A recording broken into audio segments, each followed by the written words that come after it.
Amém? Você que é leitor da Bíblia e você que não é, entenda que os últimos capítulos de Mateus, Marcos, Lucas e João e o primeiro capítulo de Atos é ao mesmo tempo, cronológico, é no mesmo tempo, só varia ações, momentos, tá? Mas é ao mesmo tempo, a mesma época. E você está vendo aqui Mateus, ele escreve aqui para os judeus, né? Entender qual foi o final da missão e também do comissionamento da igreja. E ele usa esta palavra para nos mostrar aqui três verdades absolutas que não podemos nos desvencilhar delas. Se nós quisermos ter uma vida cristã próspera em todos os sentidos e não perder a nossa identidade cristã, nós precisamos nos amarrar, nos vencilhar, nos fundir nessas três verdades absolutas. E vivendo no mundo e no tempo que estamos vivendo agora, é mais do que necessário você crer nisso. É mais do que necessário. Por quê? Vivemos um tempo cinza. Vivemos um tempo escuro. Tempo de crise. Crise abstrata e crise sólida, que é tocada. Você está vendo que o mundo está de ponta cabeça. E a igreja precisa entender que nós entramos, como preguei hoje de manhã, no período da graça, na era da graça, no último ato missionário de Deus, que é a vinda do seu Filho, com compartilhamento e transferência de responsabilidade missionária para a igreja. Nós estamos no último ato de missões, que começou em Cristo. E Cristo, de antemão, ele avisou sobre momentos finais da história, momentos como antecedendo a sua volta iminente, o arrebatamento da igreja. Quando você lê todo esse livro de Atos, para depois na sua casa e leia todo o capítulo 24, o livro de Mateus. Quando você lê todo o livro de Mateus, para no capítulo 24 de Mateus, leia versículo por versículo para você vai entender. A primeira parte do capítulo, ele vai apresentar toda a estrutura final. Coisas que estão acontecendo hoje no nosso meio, tanto como sociedade como igreja. Guerras, terremotos, epidemias, como Lucas fala sobre epidemias. Você viu aí que o Covid provocou. O que mais? Briga religiosa, briga de nações, briga comercial, guerra fria. Mas tem um ponto interessante que Mateus ele escreve, que é no final dessa informação, que ele fala: e quando este evangelho do reino for pregado em todo o mundo, virá o fim. Aí você vê 2026 anos de história cristã, porque é do nascimento até agora. 2026 anos. A igreja começa pequena. A igreja começa num país de briga religiosa, que era uma nação religiosa chamada Israel, que tinha a religião dos judeus, que haviam tido a responsabilidade de espalhar Deus para o mundo, perderam. Agora o próprio Deus vem de um judeu, inicia uma força missionária e começou pequena. E eu te pergunto, como que essa igreja ainda, ela não conseguiu cumprir a tarefa?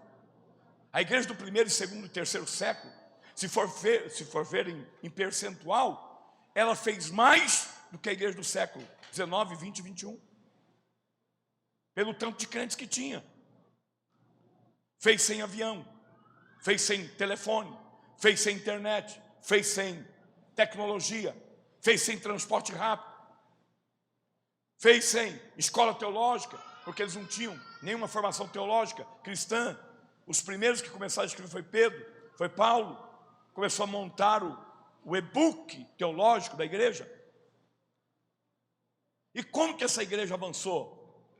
Eles tinham convicção. Convicção do quê? Dessas três verdades. O que podemos estar perdendo, porque essa enxurrada que estamos tendo do secularismo, quem é professor aí e estuda sobre isso, principalmente professores de teologia, olha o efeito do secularismo. O que é o secularismo? É aquilo que desagra, tira do sagrado o que é sagrado, aparta. Quem é o campeão de apartar o sagrado? Governo. Não falo só o governo de esfera federal, não, falo estadual, municipal. O sistema governamental que é ligado à política, ele desvencilha o sagrado. Ele não quer o sagrado, isso é no mundo inteiro.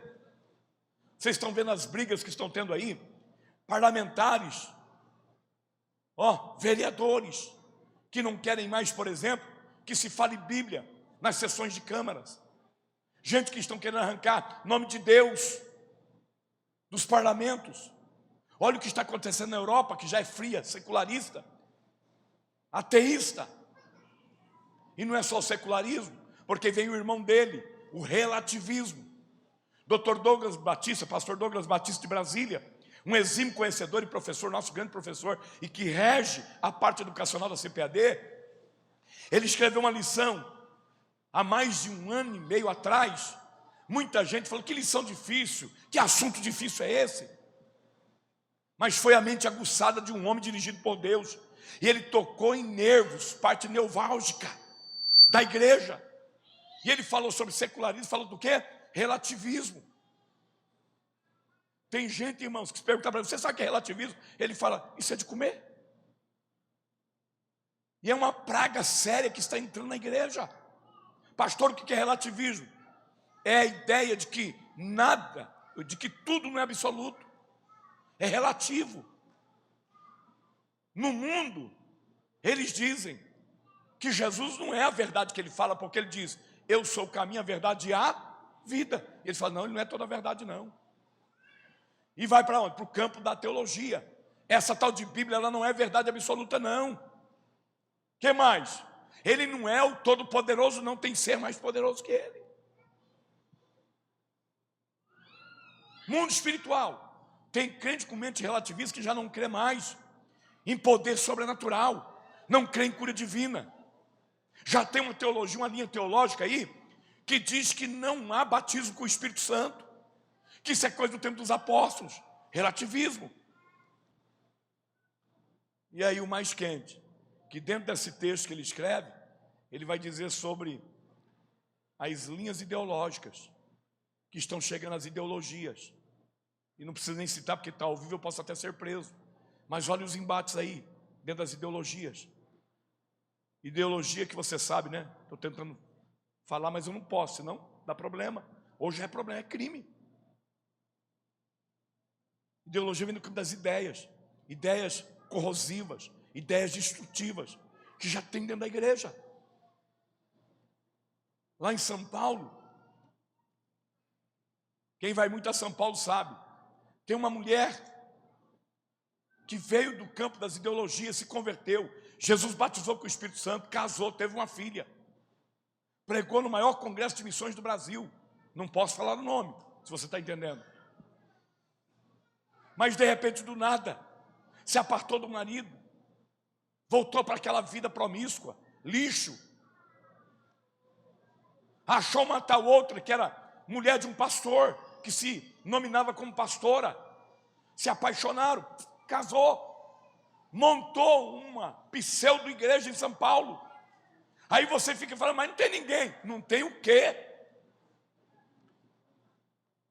Está cheio. Era só em São Paulo, começou a espalhar pelo Brasil. E é crescente. Quem estão lá?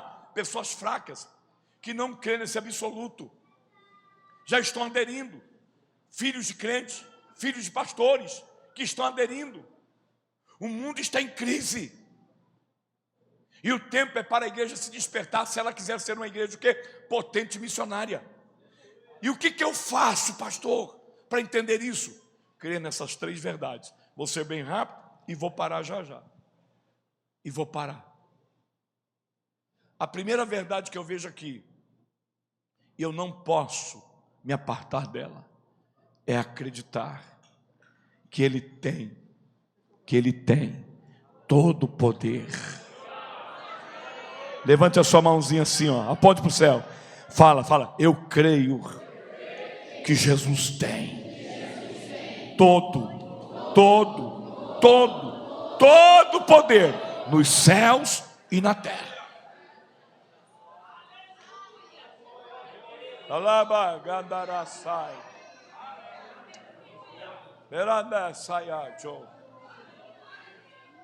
Jesus estava nos momentos finais, estava o quê? Impulsionando eles. Não deixem de crer em mim, porque eu tenho todo o poder. Você pode transitar em poder e autoridade, mas se você for separar, você vai ver que de fato ele tem poder e autoridade, que são duas palavras distintas, diferentes. Parecem iguais, mas não são. Poder é dunamis, que é explosão, força, ação. E autoridade é palavra.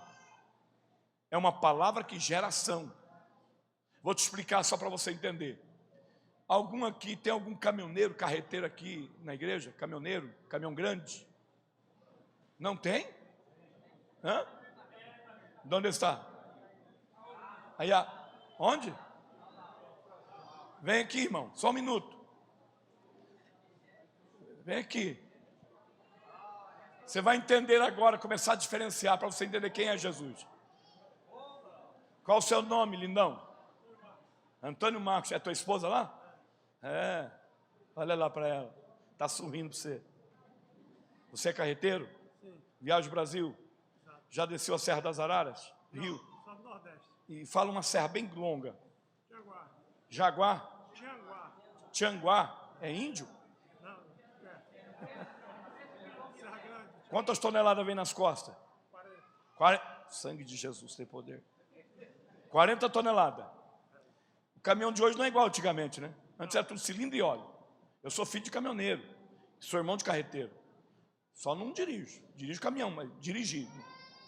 Aí você vai lá. Hoje é tudo no freio, tudo eletrônico, não é? Computadorizado. Vai descer a serra, muita perícia, não é assim? E com o pé você controla. Bandou o pé lá, acionou os freios, a lona segura, não é assim? Está segurando o quê? 40 toneladas. Então ele tem força. É ou não é? Tá. Aqui é o poder. É a força. Quem está entendendo? Aí você deslancha. Mas quando você pega um planão, ainda mais quando você está vindo para Teresina, cadê a sua esposa? Ainda mais quando você quer ver a sua gata. O coração acelera, não? Aí você dá uma exagerada. Dá uma rampinha ali, você pum. Não tem guarda aqui, não é? Solta ali, né? Tá bom. Mas lá na frente, na BR, tem aquele carrinho azul com a faixa dourada. Olha lá, já riu. Aí vem lá. Pula lá. Você fala que você joga bola, quero ver agora você é atleta. Aí vem lá. Vem cá, vem cá. Aí vem um camaradinha com um chapéuzinho. E tem um negocinho do lado assim. Um trem do lado assim. Põe o celular. Um trenzinho de ferro que gospe fogo. Você está indo embalado, você é um bruto. Mas você é um homem franzininho, baixinho, com um capzinho, um títulozinho assim e um trem que gosta de fogo. Ele só sai e faz assim com a mão. Você vai passar reto ou você vai parar? Hã? Vai passar? Vai parar? Por quê? Ele é o quê? Ele é uma autoridade. E Deus tem um... Pode vir, mané. Obrigado, bonitão. Boa viagem para você. O que Jesus chegou e fez? Ele mostrou que ele tinha o quê? Poder e autoridade. Vou resumir aqui e parar para você, para orar por você. O que foi o estadia de Jesus com os discípulos? Ele formou a igreja. E por que ele está lembrando ele?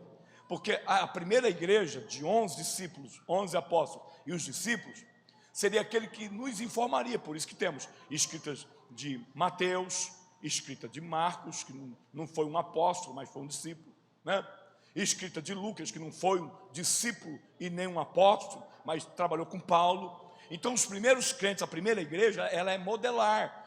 Tudo que ouviram de Jesus e viram, Jesus então os cooptou e disse o que para eles? Vocês serão minhas testemunhas. Testemunha do quê? Do que vocês viram e viveram. Agora Jesus está lembrando eles. Lembre-se que eu tenho poder e autoridade. Jesus um dia está dando aula em Cafarnaum, aí ele resolve. pregar na beira do lago. Prega na beira do lago, pregou, ganhou almas, falou assim, agora vamos ter uma aula prática. Vou mostrar para vocês que eu mando em todas as esferas. É claro, eu estou parafraseando aqui para você entender.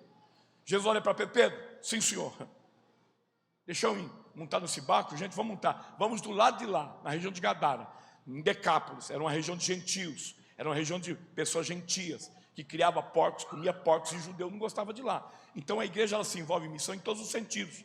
E Jesus, como primeiro missionário, vai treinar eles.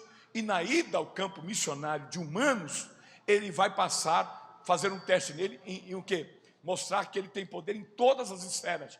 Na esfera natural, na esfera espiritual e na esfera humana. Quando eles saem de barco, Pedro, João, André, eles eram o quê? Experientes. Sim ou não? A vida toda ali com o pai pescando. E saiu, navegar, transportar o mestre, beleza, é nossa área, é minha praia. É a mesma coisa eu perguntar para um contador, para ele, se ele sabe o que ele está fazendo ali na calculadora, um contador profissional. É claro que ele sabe, é a praia dele. E aí sai, e todo mundo, sentado ali, navegando, que dia bom, ensolarado. Mestre, o que nós vamos fazer? Vamos do lado de lá, vamos. E é no meio da viagem que desencadeou um vento, que lá fica abaixo do nível do mar, desencadeou um vento do monte, faz assim, do nada desceu. Quando desce, começa a bater na água, a água começa a mexer, e o barco, e eles tentam, e aí eles olham um detalhe. Que detalhe? Jesus estava, porque ele era também homem, sim ou não? Mas ele era, como Deus, ele estava vigiando, mas como homem estava dormindo. E o que é que Jesus estava dando para eles ali? Dando, sim, uma oportunidade. Porque se você olhar todo o texto e a história, dias antes ele tinha soprado sobre eles o quê? O Espírito. E tinha dado o quê para eles? E poder e autoridade. Você sabia que tem gente que se converte, Jesus batiza com o Espírito Santo, quando não batiza pelo poder da palavra, ele tem fé, porque é assim, irmão. Tem dom? Tem, mas se não tem também, você tem o quê? Fé. Você pode expulsar demônios, você pode também exercer autoridade. Você não pode ter os dons do Espírito Santo, mas você pode usar a autoridade. E parece que ele vive assim como um religioso, como aquele que queimava velha e adorava ídolos lá atrás, que tem uma fé morta, uma fé sem sentido. Deus não tem uma igreja assim. Há momentos da nossa vida que Deus nos permite entrar em alguns vendavais, é para quê? Provar para Ele que nós cremos nele. Sim ou não? Sim ou não? E quando está lá, eles lutam com a prática de pescador, de navegante. Eles lutam para cá, para lá, e o vento foi aumentando, até o ponto que eles perceberam que o controle não estava na mão deles. Um olha para outro, outro olha para um e fala assim, agora, está feio, vamos naufragar. E onde eles estavam? No meio do mar, profundo, cabia 5, 6 postes, profundo, bem profundo, o mar de Genezaré, o mar da Galileia. Vento, não via nada, água subindo, e o mestre dormindo. O que é que Jesus estava fazendo com eles? Deixando que eles exercessem a fé deles. Prova.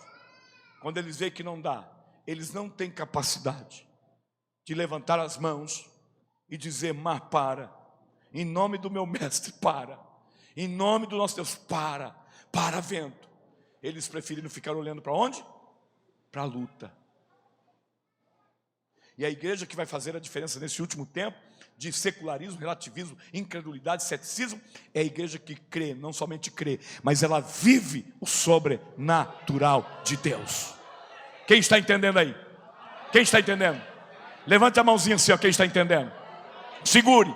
Lá no meio do teu círculo familiar, os teus parentes que são cachaceiros, idólatras, teus parentes que são prostitutos, que não são crentes, diz que não vai ser crente, você prega e não aceita, mas quando Deus chegar com poder sobrenatural, e você levantar a sua mão e começar a ministrar poder sobre aquela família, e as coisas acontecerem, as pessoas vão olhar para você e vão dizer, de fato, ela é filha de Deus, ele é filho de Deus.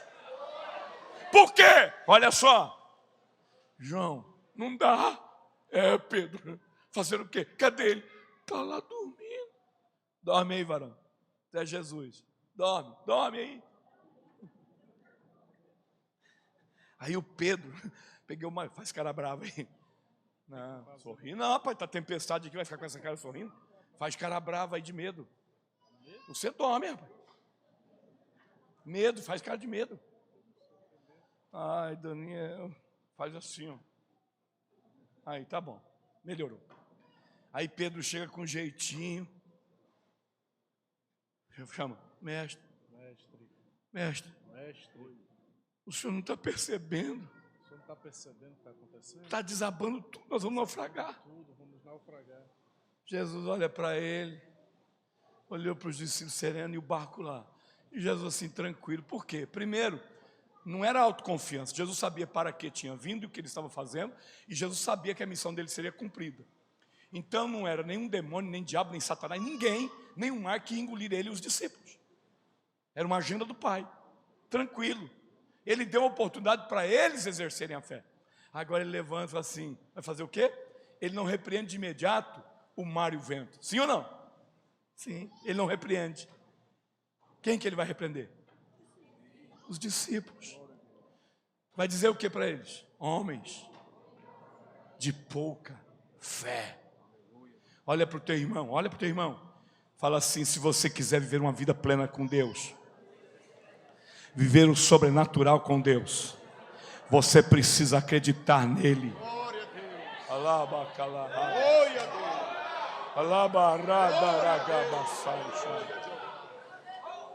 Não existe relacionamento com Deus parcial. Ou crê ou não crê. Ou eu sou ou não sou. Ou eu tenho ou não tenho.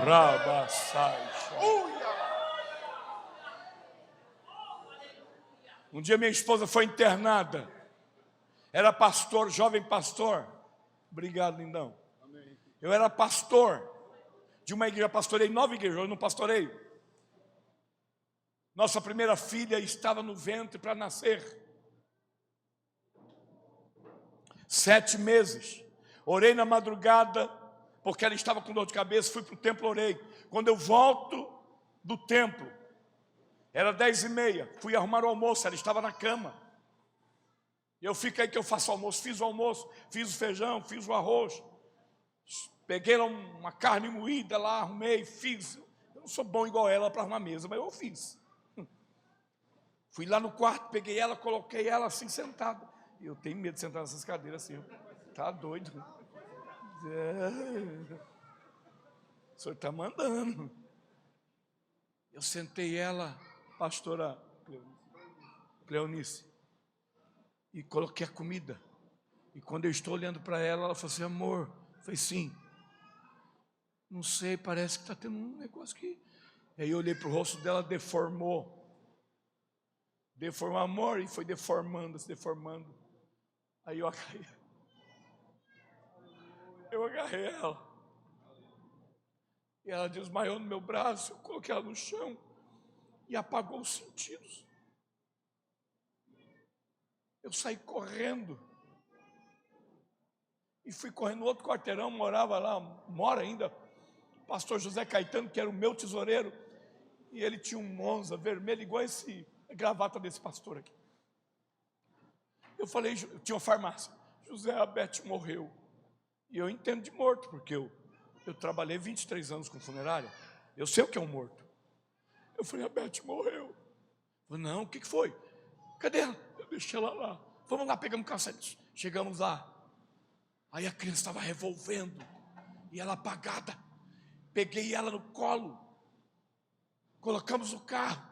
Levamos para o hospital. Chegou lá, Dr. Braz, São José do Rio Preto. Estava atendendo um pequeno hospital em Estrela do Oeste. E aí aquele médico entrou correndo. Reanimou ela. Ela acordou, convulsionando. E ele falou, rapaz, qual é o seu nome? Jair. Qual é o médico dela? Mora em Jales. É uma cidade de 30 quilômetros aqui. A minha terra natal. Hospital de Jales. Falou, peraí, liga lá, vamos transferir ela agora, está em alto risco. Ela está, nem é pré-eclâmpsia, é uma eclâmpsia. Quem sabe o que é eclâmpsia? A mulherada sabe, né? Já matou muita mulher, quando matou, aleijou. Eu falei, como é que é? Ela está em alto risco. Vamos transferir ela agora para o hospital maior. Eu vou junto. Eu posso ir? Não, só vai eu e o enfermeiro motorista. E saiu aquela ambulância assim, correndo. Meu Deus. Aí o José falou assim, vamos atrás. Pegamos aquele Monza novinho e fomos atrás, mas não pegamos a ambulância. Cheguei no hospital, eles já tinham chegado.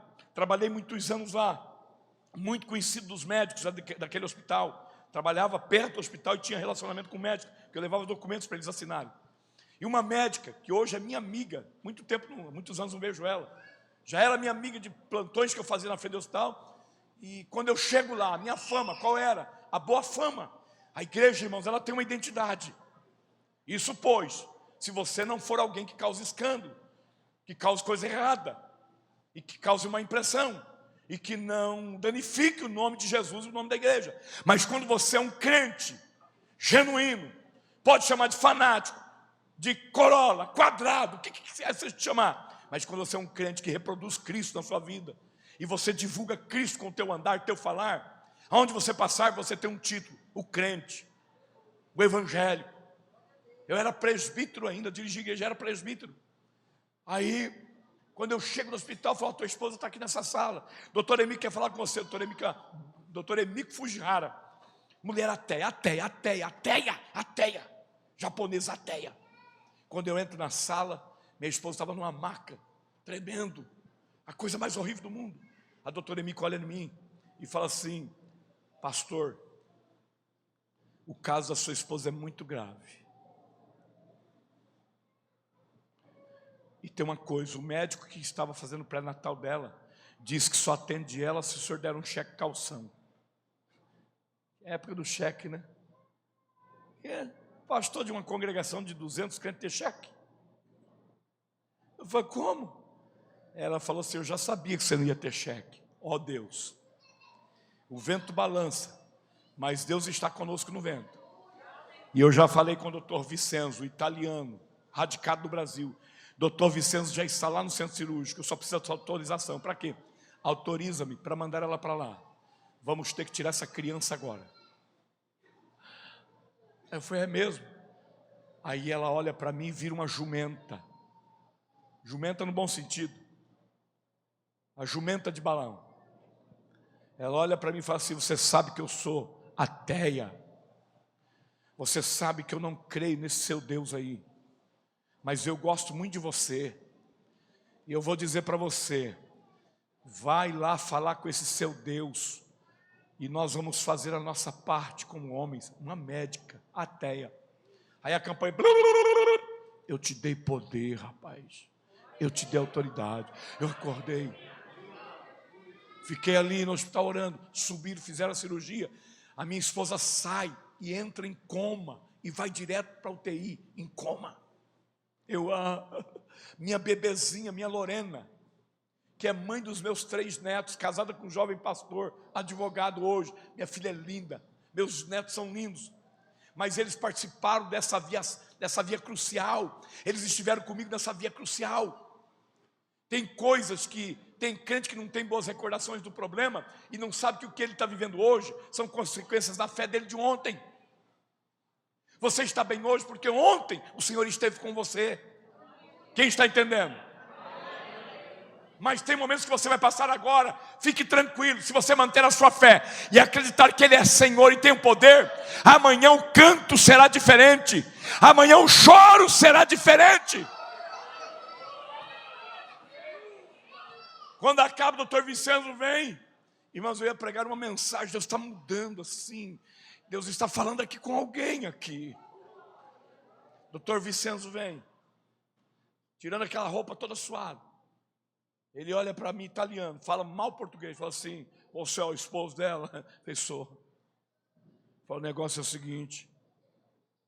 Ela entrou em coma. O senhor tem 2 alternativas aí para receber. Ela tem 48 horas para sair do coma. Se ela não sair em 48 horas, ela vai poder vegetar. E o senhor vai ter uma mulher na cama vegetando, porque atingiu o cérebro dela. E a outra é: eu não garanto que ela saia daqui viva. Eu falei: a criança está na CTI neonatal. Nasceu com menos de 1 quilo. Também o pediatra vai falar com o senhor. Aí vem o pediatra, doutor Vigílio, que foi o meu médico quando neném. Olhou para mim e falou assim: ó, a tua filha vai ficar na incubadora e na UTI. Eu não garanto que ela viva. Tudo de uma vez. O que é isso? Vento. Saiu da minha mão. Quem está entendendo? Saiu da minha possibilidade. O que eu vou fazer? Fiquei ali aguardando no hospital, não ia para casa. Bateu 48 horas e o médico disse, não pode dar mais crise. Bateu 48 horas, vou com o meu pastor Sebastião no visor da UTI olhar minha esposa, que estava assim.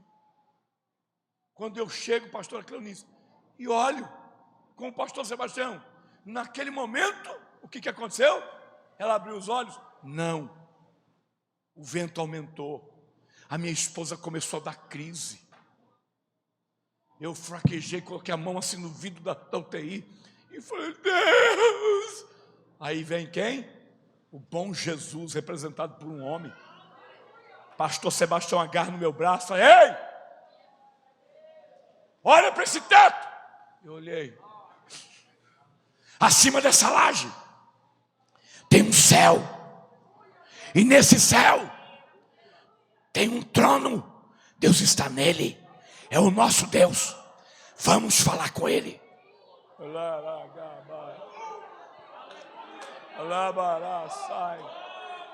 Ele me coloca num Fiat Spaso. Gente aqui não vai saber nem o que é Fiat Spaso. Um Fiat Spaso amarelinho dele. E saiu pelas ruas de Jales, orando, falando língua estranha, falando uma língua estranha linda. E falando, Deus, estes meninos são meus, eu e a minha esposa, somos filhos da fé dele. Senhor, esse jovem pastor, essa menina, Senhor, essa criança, Deus está nas suas mãos, tu tens plano na vida deles. O que ele faz? Ele me leva para minha sogra, que morava na cidade. Aí fala assim, você vai entrar no quarto e você vai orar, eu vou mobilizar a igreja, o campo todo para orar. Não vai ficar assim, o que esse médico disse não vai acontecer. A Elizabeth não vai morrer, essa sua filha não vai morrer. Vamos orar, porque tem poder a oração do justo. Nós vamos mexer com o coração de Deus. Sabe o que eu fiz? Eu fui cutucar Jesus na popa do barco. E fui acordar, Senhor, cheguei no meu limite, eu não aguento mais, eu não consigo, Senhor. Médica e médico já disse que ela vai morrer. Aí eu fui mexendo em algo, fiz igual Neemias. Eu fui mexendo nas promessas. O Senhor me prometeu que me daria uma mulher crente como eu pedi, crente. Foi a minha primeira mulher, minha primeira namorada, a única mulher que eu beijei. É a mulher dos meus sonhos. O Senhor nos deu esse bebê. O Senhor disse para mim naquele retiro que eu vou cruzar as nações, mas eu não quero cruzar as nações com outra mulher, eu quero essa.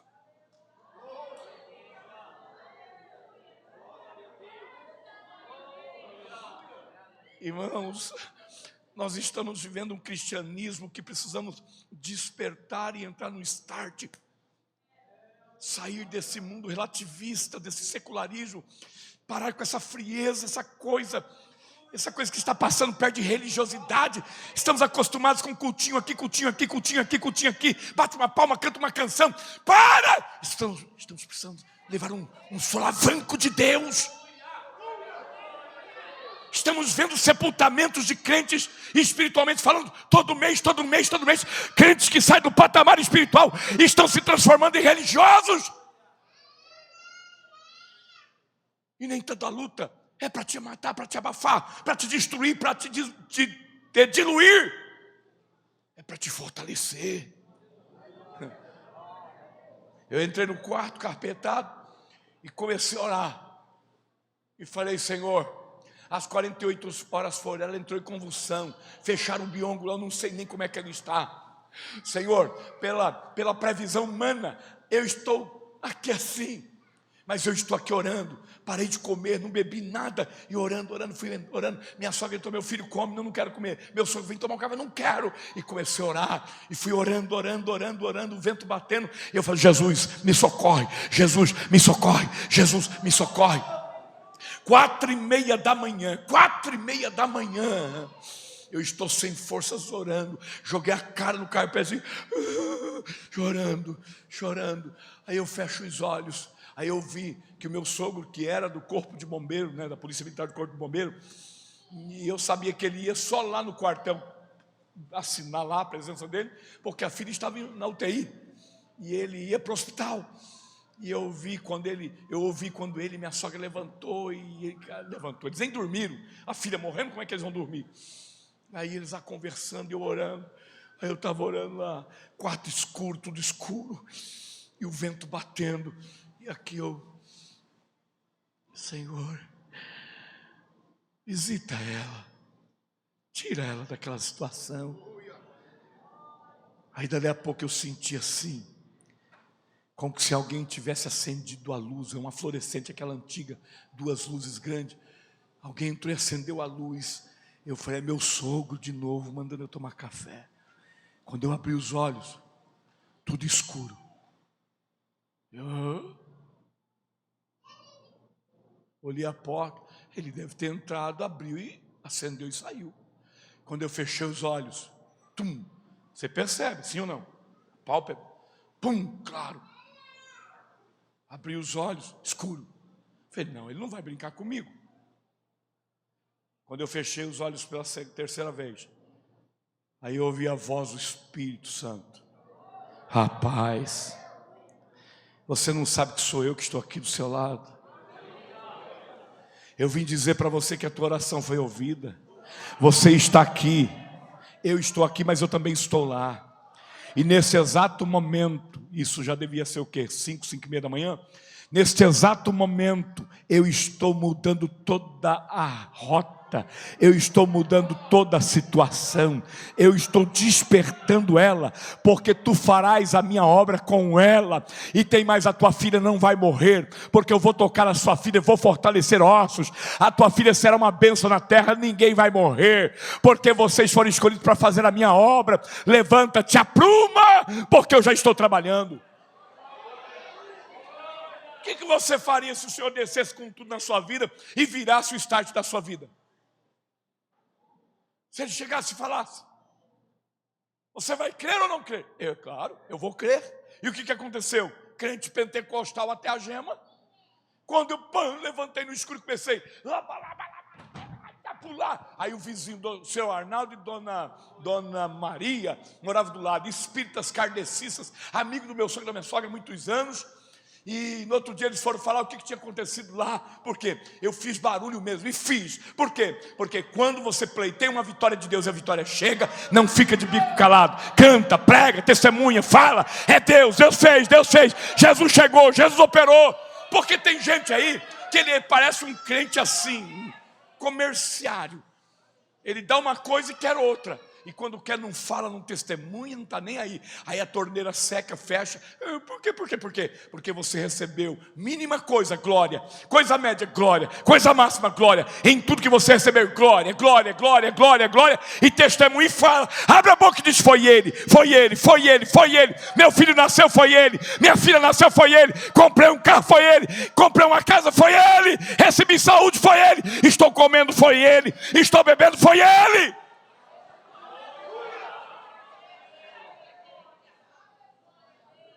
Meu sogro e minha sogra abrem a porta. Meu sogro era recém-batizado, porque ele era católico. Eu ganhei ele para Jesus, orei por ele, Jesus batizou ele com o Espírito Santo, debaixo de uma árvore no escuro. E meu sogro, ele era apaixonado por mim.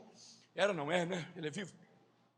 E ele entra, quando ele entra, estava recém-batizado com o Espírito Santo. Quando ele vê aquilo, ele atrela a mim. Pá! Quando a atrela fala assim, fica tranquilo, para de chorar. Ele falou, por quê? Porque Jesus chegou aqui agora e disse que despertou ela lá. É mesmo? Deus falou. A minha sogra, líder de civilização, começa a glorificar, vira uma festa. Dia amanhece, pego a moto e vou para o hospital. Você já viu crente fofoqueiro? Muitos, né? Mas tem um fofoqueiro que é bom. É aquele que faz fofoca só de coisa boa. Thelma Naline, esposa de pastor Salatiel Oliveira. Hoje eles são pastores na igreja que eu pastoreava quando teve isso. Eles são os pastores lá. Ela muito amiga da Elizabeth, amiga de adolescência, juventude. Ela ficou todos os dias em vigília lá chorando, achando que a amiga ia morrer. E eu falei, Senhor, eu quero chegar lá então e quero ver ela acordada. E quero que ela pergunte da neném. E eu vou dar sinal que está tudo jóia, é a prova. É o novelo. Né? Olha. Aí quando eu chego naquela expectativa de chegar lá e pegar, aí lá vem a Thelma descendo a rampa do hospital. Ô fofoqueira. Com um sorriso assim. Quem que vai sorrir com a amiga morrendo? Hã? Quem é que sorri com a amiga, super amiga morrendo? E por que ela está sorrindo? Fala aí. Foi lá primeiro do que eu. Quando ela desce, ela olha para mim. Jair, ela está linda. Eu falei, eu já sabia. Nem falei nada para ela, passei, subi um caracol de escada. Quando eu chego lá, crente, irmão, é tudo doido, crente é tudo maluco. Os crentes estavam lá na porta da UTI, e glória, aleluia, língua estranha. Eu olhei aquela cena, esses crentes é mais esperto do que eu. Aí eu vi o que? Barulho de festa. Eu falei, tu és fiel. Ninguém faz festa com quem está morrendo. Quando eu chego assim no painel da UTI e olho, a minha linda morena Clara está lá. Assim, bonita, linda, inchadinha. Foi a inchada mais bonita que eu vi até hoje. Inchadinha. Quando ela me vê, ela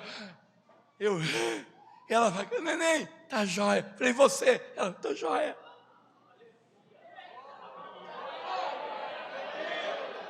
Como era conhecido no hospital, Pedro Boinha, cortava meu cabelo, enfermeiro e cabeleireiro. Ele me vê e sai. Quando ele sai, ele me chama na UTI, vem cá, na porta. Ele não era crente, hoje é crente batista. E tem mais, doutor Vicenzo, crente batista, só em mico, não sei, faz muitos anos que eu não a vejo.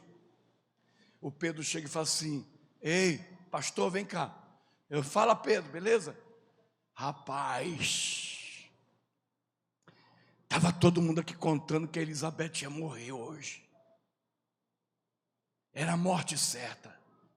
Eu não sei o que aconteceu, mas eu entrei no plantão, estava todo mundo aqui apavorado. Falei, por quê? Porque perto de 5 da manhã, ela bateu a mão, arrancou o respirador, ela abriu os olhos e perguntou, onde eu estou? Levante a sua mão assim. Feche os seus olhos. Para uma grande igreja que progride, cresce, Deus quer crentes que creiam que Ele tem todo o poder. Ele tem poder nos céus. Ele amarra os demônios, Ele segura os demônios. E Ele desce na terra e abençoa os seus servos e servas. Fique de pé toda a igreja. O pastor me deu um tempo, eu quero obedecer, porque eu não sou nem abestado, né? Eu quero terminar no horário para que Ele me chame de novo para pregar. Quando eu voltar aqui eu vou acabar essa mensagem. Eu sei onde eu parei, que Ele tem todo o poder. Eu nem cruzei o mar ainda, eu nem cruzei o mar. Eu vou lembrar onde eu parei. E esse ano ainda eu volto aqui, né? Esse ano ainda eu volto. Eu não vou me esquecer dessa mensagem. Eu quero respeitar o tempo. Amanhã é dia de trabalhar. Antigamente nós falávamos dia de branco, né? Aí dava problema. Mas eu quero que você feche os seus olhos aí. Só entenda. Se o barco estiver balançando a sua vida e você achar que vai naufragar, não vai não. Eu estou profetizando sobre a tua vida. Eu estou profetizando sobre a tua família. Eu estou profetizando sobre o teu ministério. Eu estou profetizando sobre os teus sonhos, protocolados, agendados, registrados por Deus. Eu estou profetizando aqui. Satanás pode inventar, pode abanar, pode fazer o que quiser, mas Jeová vai arrebentar ele. Ninguém vai aqui sossobar, ninguém vai aqui naufragar. Se você puder, com respeito, se não for a sua mulher, não pegue. Se não for o seu esposo, não pegue na mão dele. Mas se puder, pega na mão da pessoa que está do seu lado, porque eu não vou chamar ninguém para frente. Porque todo o templo está tomado da presença dele. Você que nos assiste pela televisão, se você quiser orar aí também, Jesus cura a distância, Jesus salva a distância, Ele fala a distância. Eu estou falando aqui para homens e mulheres que têm fé. Eu tenho certeza que do menor ao maior aqui crê que Ele tem poder. Crê que Ele tem poder. Eu creio, eu tenho certeza que você crê que Ele tem poder. E nesse instante eu te dou 30 segundos para você colocar diante dele questões, problemas, enfermidade, deficiência, necessidade. O que é que você quer? Eu quero falar que nessa noite é uma noite missionária de milagres, porque se vai vir um grande terreno, a igreja precisa ser abençoada, física, espiritual, material. E se assim é, eu quero profetizar e orar por alguém aqui. Fecha os olhos. Deus vai desengavetar documentos. Deus vai renovar saúde física, coração, fígado, pâncreas, útero, ossos, nervo, músculos. Deus vai limpar sangue. Deus vai mudar o sentido de produção de enzimas. Deus vai trabalhar o seu pâncreas. Sim, eu estou profetizando porque o Senhor está me mandando. O Senhor disse: abençoa este povo. Eu amo eles, eu quero abençoar eles, porque a visão de Deus para essa igreja, ela é longa, ela é comprida, é para o futuro. Deus vai abençoar agora, para você ser um grande abençoador amanhã. Peragabasai, Orebei, Elergue Mambarraça. Eu te dou um minuto para você pedir: Senhor, me atinja nessa noite. Fala: Senhor, olha para mim aqui no meu barquinho. Senhor, agarra-me a mim, a minha família aqui agora, Senhor. Me coloca debaixo dos teus braços e levanta o outro braço teu e manda esse vento, esse mar da minha vida parar agora. Eu não sei onde é que está pegando. Vai. 1 minuto para você orar. Se você é crente mesmo e crê, você vai orar. Fala com ele como se você estivesse falando com a tua esposa, com o teu filho, com o teu pastor. Fala, fecha os olhos e fala com ele. Por quê, pastor? Porque ele está aqui. Jesus está aqui. Ele mesmo prometeu. Nós lemos aqui: eu estarei com vocês todos os dias. Segunda, terça, quarta, quinta, sexta, sábado, domingo, janeiro, fevereiro, março, abril, maio, junho, julho, agosto, setembro, outubro, novembro, dezembro. Ele está conosco todos os dias, no baixo, no alto, perto, longe, indo, voltando, dormindo, acordado. Ele está conosco. Vai lá, 1 minuto, faça uma oração para Deus.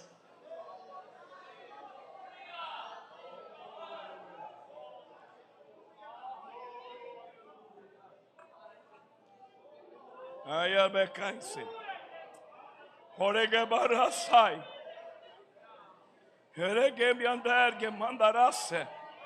Você está orando e nós vamos selar essa oração. Vai orando. Ora.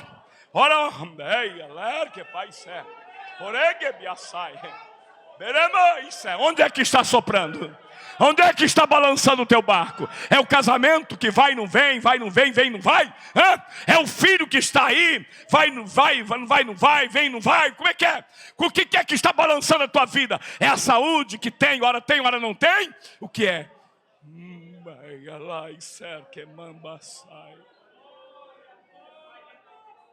Senhor Jesus, eu sinto o meu corpo cansado, mas eu sinto a minha alma e meu espírito entrelaçado com o teu. E eu sei que o Senhor está aqui nesse santuário, Senhor, visitando a tua igreja, os templos do Senhor que estão aqui, que é esse povo. Eu te peço, meu Deus, por tua misericórdia, embasado na tua palavra profética, Senhor. O Senhor disse a nós: aonde estivesse 2 ou 3 reunidos em teu nome, Jesus, em teu nome, o Senhor estaria no meio. E eu sei que o Senhor está transitando aqui, do púlpito até lá na porta, da porta lá embaixo na garagem, nas salas e até na vizinhança. Se assim é, Senhor, eu te peço, vai tocando aqui o meu lado esquerdo, vai tocando aqui, Senhor, o meio, vai tocando o lado direito, aqui na minha retaguarda, vai tocando, vai abençoando. Capita, ouça a oração dele, ouça a oração dela, e mediante a fé dele, a fé dela, Senhor, entra no operacional, vai, Senhor, destruindo as fortalezas do diabo, vai destruindo as células cancerígenas, vai destruindo, Senhor, meu Deus, as células doentes, vai tirando os ossos cansados, vai, Senhor, repreendendo essa enfermidade do fígado, no pâncreas, no intestino, nos ossos, vai repreendendo, meu Deus, esse diabetes, esse problema coronário, vai tocando e arrancando essa dor de cabeça crônica, enxaqueca, vai tirando essa insônia, depressão, meu Deus, em nome de Jesus, vai também para a área material, esta família que precisa de um resgate, de um socorro, envia socorro, envia socorro,